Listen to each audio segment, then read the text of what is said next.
Hello, and welcome to another episode of my podcast, The Global Agora. My name is Andrej Matišak, and I work as the Deputy Head of Foreign Desk in Slovak Daily Pravda, which, by the way, means truth, and it's not Russian Pravda. When President Emmanuel Macron dissolved Parliament in June 2024, he gambled that new elections might restore his control or expose the far right as unfit to govern. Instead, France has been stuck in a political stalemate. No clear majority, a restless opposition, and a public growing weary of the political chaos. To help us make sense of it all, I'm joined by Georgina Wright, Special Advisor to the President and Senior Fellow at the German Marshall Fund. We discuss why being Prime Minister might be the hardest job in France today, what this crisis means for Macron's presidency and his legacy, whether Marine Le Pen's presidency is more or less inimitable, and how the instability in Paris could reshape Europe's political landscape from investors' confidence to support for Ukraine. So can anyone govern France, or will the political instability continue? Listen to our conversation.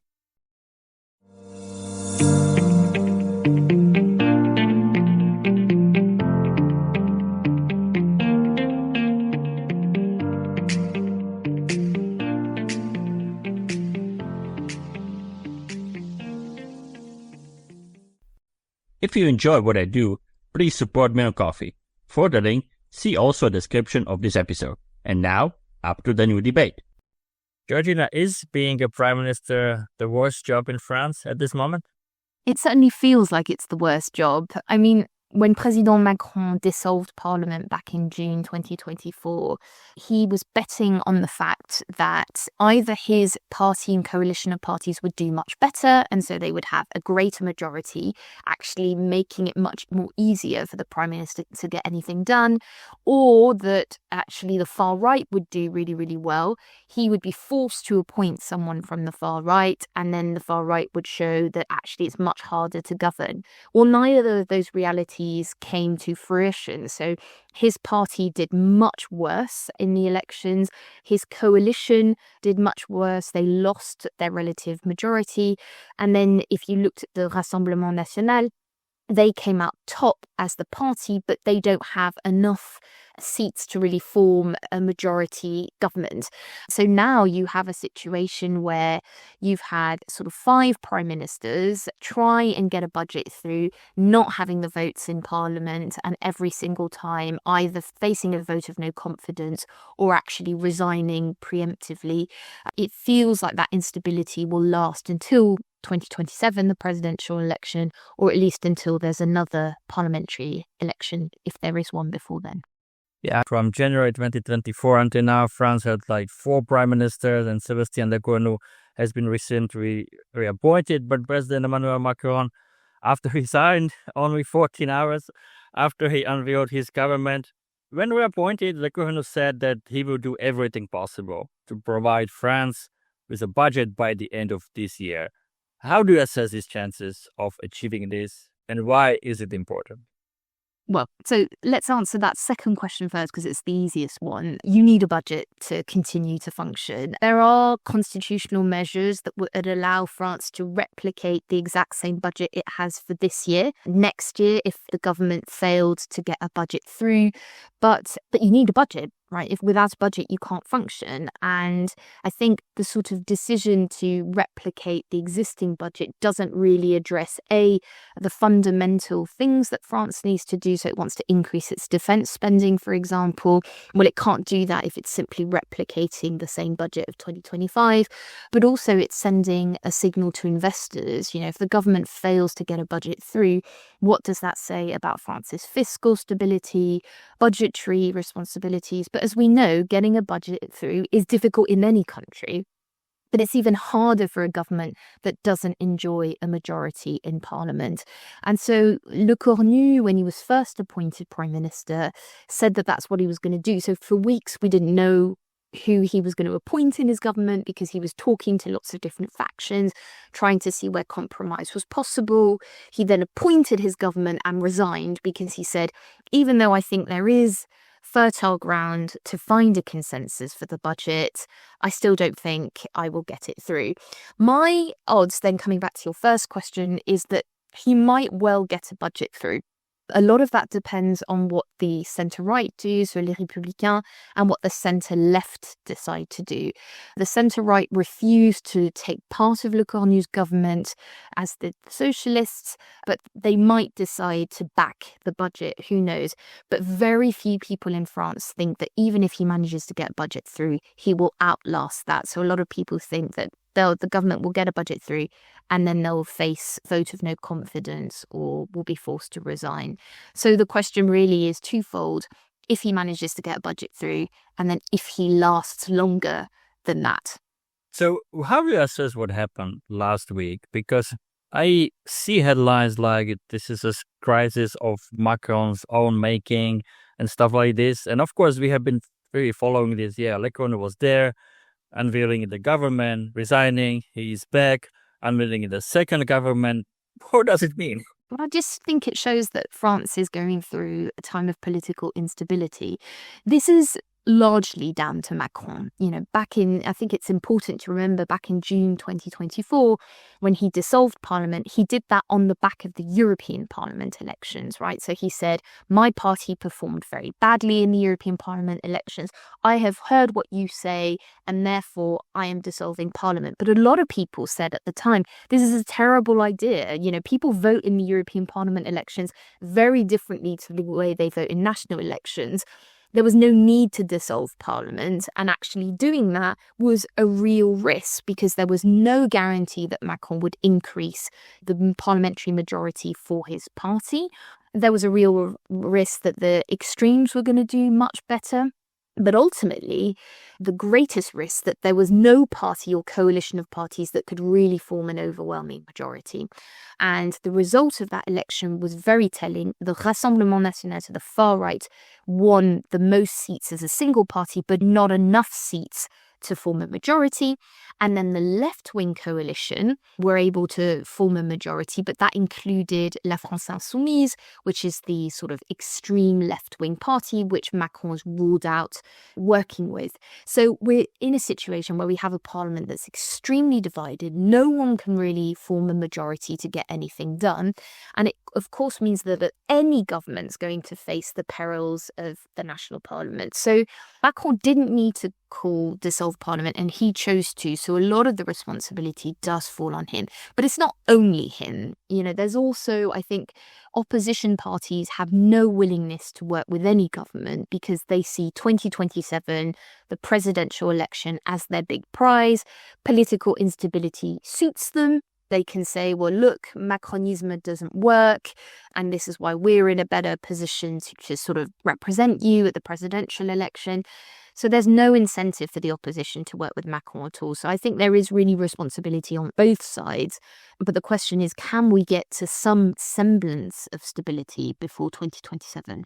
You mentioned that the opposition, they don't want to work with Macron. Is this purely political, or are the ideological divisions also real? Because one would say, looking at the French politics, you have Macron's camp, then you have a center-right, center-left. In most countries, I can imagine they could cooperate. In France, it looks like it doesn't work. So is it purely political, or there is also some kind of a deep ideological division? Both, I think. One of the things that Macron has really promised is that he would reform French public spending. So, France, 55% of France's workforce is in the public sector, much higher than any other country with similar sort of economic outlook. And he passed his pensions reform, which was deeply divisive. And he was only proposing to increase the retirement age, I think, to 63, 64, which, I'm now based in between Paris and London, but in the UK, people retire at 67, 68, and that's been the norm for years. So reforming any deep-rooted kind of like something like the pensions reform or retirement age is deeply unpopular. So there are ideological differences. So, for example, the left-wing side of the parliament say this is not the way to reform pensions, and actually we should be looking much more at pension contributions. There is also a willingness on the left to tax the wealthier much more. And of course, on the right, they say, well, if we do that, they're all going to flee. They're all going to leave France. And Macron's whole thing, again, was to promise to make France a much more investor-friendly country. So there are deep ideological differences. But it's also clearly political. If you have 2027 as the presidential election, for every party, including the centre-right and the centre-left, they're thinking to what extent partnering or working with the government is going to work against them in the presidential election. And to be honest, I think the jury is out because a lot of French people are tired of the instability. They think there's a lot that needs to happen, and this is just political show and fanfare, and actually we should be getting down to business and we should be doing stuff. So not everyone is happy with this political instability. And it's very difficult to say whether not cooperating with government is actually going to increase your success in the presidential election. But of course, the jury is out and many people are divided as to whether it makes sense to work with the government or not. And frankly, whether it makes sense to work with Macron or not. How safe is the position of President Macron? When the president's first prime minister, Edouard Philippe, called for an early presidential elections, it made a lot of headlines. Yeah, I mean, Edouard Philippe's party is part of the coalition, right, that's supporting the government. So this was major. I think it's important to remember what Edouard Philippe said. So he said the government should get forward, should get a budget through. And then it would be the likely thing would be for Macron to trigger an early presidential election. That's certainly not how everyone on the centre-right feels. A lot of people think this would be a distraction, and Macron is, if he decides to resign, it would be his own decision. That you'd have to get a majority vote in parliament to call on his resignation, but there would never be a majority in the current parliament to do that. Many people think it would create even more instability in a country that's already going through a lot of political instability, but certainly calls on resignation and rumours of Macron's resignation have become more prominent, particularly since Le Cornu resigned and since he was reappointed. But I still think that the chances of that are rather low. I think Macron still wants to leave a legacy, which is positive. And so he's got, very few years to do that. And so I think he's in no mindset to resign at all, despite calls even from his own camp to do so. Would an early presidential election essentially be an invitation to the Elysée for Marine Le Pen? I mean, it's already an invitation for Marine Le Pen. The far right are doing extremely well. They are popular. A lot of people see them as the only credible opposition. So they don't actually think that it's centrist parties or the traditional parties that are the opposition, but very much the far right. And I think, polling shows that if an election, presidential election were held tomorrow, she would probably win the keys to the Elysée. So I think there are also people who want to delay that possibility, who also want to give every other party a chance to show that they have credible ideas. But at this point, it's as much about being anti-Macron as it is being pro-far right. So a lot of people, even those who turned out in droves to vote for the far right in the national parliamentary elections, may not go all that way in the presidential election. So a lot can happen between now and 2027, but certainly Marine Le Pen and her party are in for the fight. What about an early parliament elections? Would it solve anything? And again, could it lead to Le Pen's party, Rassemblement National, winning power? So it's very much a possibility. Even if Le Cornu gets a budget through, there is no guarantee an opposition party won't then put a no confidence vote on the table. In fact, many have said they would do that they would try and work with the government to get a budget, but then they would expose the government to a no confidence vote. So that is very much a possibility. And it's very difficult to then see who Macron could appoint. Again, Macron's ruled out any early parliamentary election, but he may not have a choice. The question then, which is the right question, is would that solve the political crisis? I think the Rassemblement National are likely to get more seats, but certainly not enough seats to form a majority. And all the polls show that it would be an even more divided National Assembly than we have right now. So no, the political instability would continue.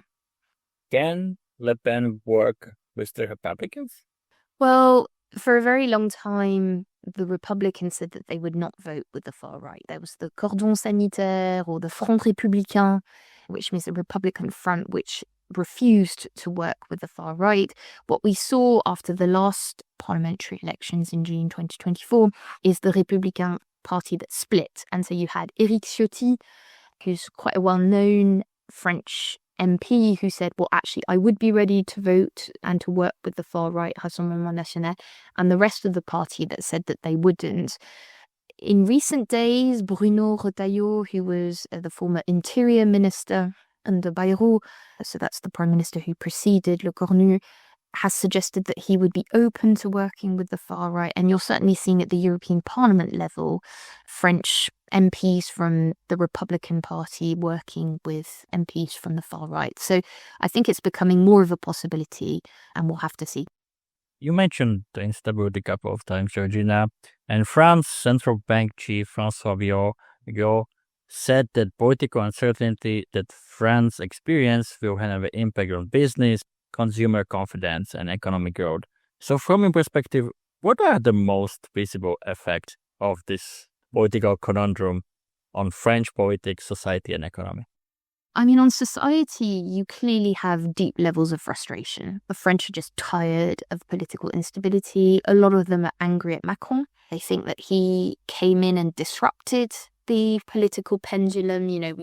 Prior to Macron, you had a strong centre-left party, the Socialists, and a strong centre-right party, Les Républicains. And then a lot of people feel that he came in and disrupted all of that the centre is not holding. They're also angry at him for dissolving Parliament in June 2024. So there's a lot of ire and anger directed at Macron, that's for sure. And then I think beyond that, a lot of society are just tired of what they see as the National Assembly putting on a political show at a time when you've got really deep decisions and deep questions facing the country. So the mood in the country is very dire. On economics, very clearly impact on investor confidence. People are wondering, can we really invest in France? Is France able to pass any reforms? Macron promised to do that. The only reform he's really managed to put through is now being questioned all the time, and the reform wasn't that ambitious. So I'm talking about the pensions reform, of course. So I think we can see a slowing down of investor and definitely a slowdown in investor confidence. And that's not good because France does have solid institutions and it has very strong companies. But like all countries, it needs foreign direct investment, right? So that's, I think, is the key concern. And then on politics itself, it's very difficult to see how you break this deadlock, because if an election for the national parliament were held tomorrow, you'd probably end up with an equally fractured and divided parliament. And on the presidential election front, it's very unclear who would win. But certainly the prospects of the far right getting into power are growing by the day. So it's a tricky moment for France that is experiencing a lot of political instability at a time when France is really expected to step up on military defence, where Macron, together with Prime Minister Keir Starmer in the UK, are playing a key role on Ukraine and supporting the war efforts and thinking how they could support Ukraine if the ceasefire is achieved. There's obviously a lot coming from Washington and how you respond to that. So we need a strong France, and it feels that France is completely consumed by political crisis. I wanted to ask you about the foreign policy, but one more question about Rassemblement National. Is it fair to call them still a far-right party? Because some people might maybe disagree, they try to moderate their message. Are they still a threat to French liberal democracy? I mean, it's not my place to sort of question that. A lot of people in France are saying that it's not a helpful definition and that actually they are a force, where they are extremely popular with a lot of French people, and so we have to deal with them and we have to take seriously what they say.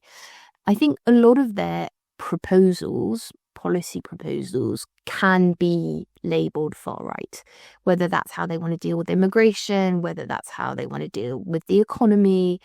So I think just looking purely at a factual level at their policy agenda, many of their proposals could qualify as far right. Whether it is right to disregard them simply because they are the far right, that is an open and very live debate in France and in other countries. They do represent a significant portion of the French electorate, and their views are being taken into account. You see, it's not like you don't see them on TV, you don't hear what they have to say. In many regards, they are almost setting the political narrative. They are the most forceful political force in France. So I think the question now really is whether other parties would want to work with the Rassemblement National if they obviously win 2027 presidential election, but also if there's an early parliamentary election, and they did very well. But those are live discussions in Paris right now. So last two questions, Georgina. Do France internal political issues affect, and you mentioned a couple of things, but affect its standing on the European and global stage? And could they at one moment limit Paris' support for Ukraine? Undoubtedly, it affects France's international standing. It's true that foreign policy is mainly decided and driven by the president. So you could argue from a purely theoretical level that actually makes no difference. And I would argue that even if we have protracted political crisis until 2027, Macron will continue to try and do as much as he can at the international level, whether it's on the Middle East. He organized a conference with Saudi Arabia a few months back on recognizing Palestine, statehood. He's obviously very active in how Europe should respond to the United States. And of course, Ukraine is a key topic for him. So he will try and do as much as possible. But that said, it matters how politically stable you are.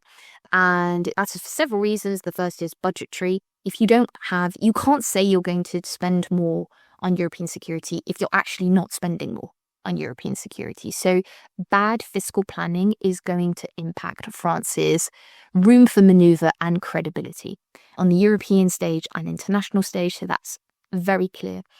The second is the ability to reform French finances. He was elected in 2017 promising he would do that. And failure to do so is really going to impact investor confidence. It could impact the euro. So there are real concerns about France's future fiscal stability. And for a long time, people thought, well, France is too big to fail. But looking at the failure to pass any reform, the failure to get fiscal spending under control, these are big issues. So I think that matters. And then also, I think in legacy terms, what is going to be his legacy? So France made the European Union, Macron particularly made the European Union one of his key pillars of domestic and foreign policy. You could argue that a lot of the agenda in Brussels is very French now.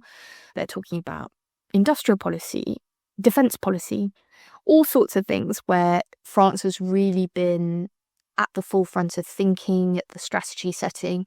But even in my discussions with people in Brussels, there's a sense that France is a bit checked out at the moment and focused on other things. So I think it really does matter in terms of you can set the agenda, you can try and be a strategic thinker, but if you can't turn your words into actions, this is really problematic. And particularly on the budget front, if you can't get your spending under control, countries are just going to turn more and more to Germany as the likely leader and thought setter in Europe. And I would say that is, not having a strong France is not a good thing in Europe. So, yeah, in theory, it makes no difference at all. In practice, it undoubtedly does. Yeah, I very much agree. In fact, it's a little bit strange. I understand why they have to say that, but I hear a lot from the French diplomats also here in Slovakia. Everything will be fine, don't worry, there will be budget at one moment. Macron is still in charge of foreign policy and stuff like this. Again, I understand why diplomats have to say that, but sometimes it's really like, guys, really? I mean, the crisis is very prolonging and it might even continue for another 2 years or so. So it has an effect, undoubtedly, as you said. And it doesn't only depend on how confident you are, it's how confident others are in you. That is really one of the key measures of your influence internationally. Yeah, you're absolutely right. I very much agree. So to wrap it up, Georgina, looking ahead, and I should ask you how to solve all of this, and you have an answer, I would like to hear it. But at least, what are the most probable scenarios you see emerging? Simply more instability and chaos? I'm afraid that's probably where my money would be on right now. As I said, the 2027, the presidential election, is around the corner. And this makes appetite of the opposition to work with government very limited, because in a way, instability serves them, or at least they think it serves them. I think if you think of Le Cornu's priorities to get a budget through and then to survive long term, I think there are fairly good chances that he can get a budget through before the end of the year. He's done a lot of the groundwork. He's spoken to opposition parties. He feels he knows where there's fertile ground for consensus. So that is a possibility. But whether he survives after that is an entirely different matter. And as I say, it's all linked to 2027 and how much parties see working with government or working against government serves them electorally. And at the moment, it's very clear that being anti-Macron is a good thing politically. It helps you. And the question is how long the French will put up with continued political instability, because there is much more of a sense in Paris when I'm here that actually people are tired of the political chaos and don't think that this is responsible politics at all. So we'll have to see, but I think some form of chaos and political instability is likely to continue. This was another episode of my podcast, The Global Agora. Subscribe, listen on Spotify, Apple Podcasts, and on the other platforms. If you enjoy what I do, please support me on Ko-fi. For the link, see also the description of this episode. Thank you for listening and stay tuned.